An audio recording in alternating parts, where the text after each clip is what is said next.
Hello, good afternoon mga kawater, no?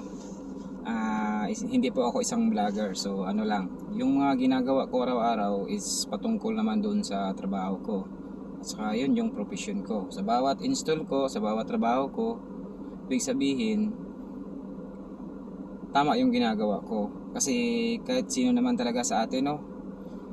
Pag yun ang yung profession natin, talagang gagawin natin ang tama para hindi rin tayo ma-back job. So sa akin, lahat ng mga item na ginagamit namin sa water treatment system is tinuturo ko naman paano siya gamitin, kung anong effect, kung anong expiration date. So ganun din tayo mga kawater, no? Huwag tayong magsiraan. Alam ko lahat magagaling tayo. Ang machine kasi ngayon na panahon is meron siyang expiration. So tuturo na lang natin kung paano ang paggamit nito, kung ano ang paggamitan nito, at kung ano ang expiration. Ganun. Para lahat ng mga customers natin mga kawater is hindi talaga sila mabablind. Okay? Lahat naman tayo is magagaling. Hindi ko rin sinasabing akong magaling, hindi ko rin sinasabing nga silang magaling. Lahat tayo may galing.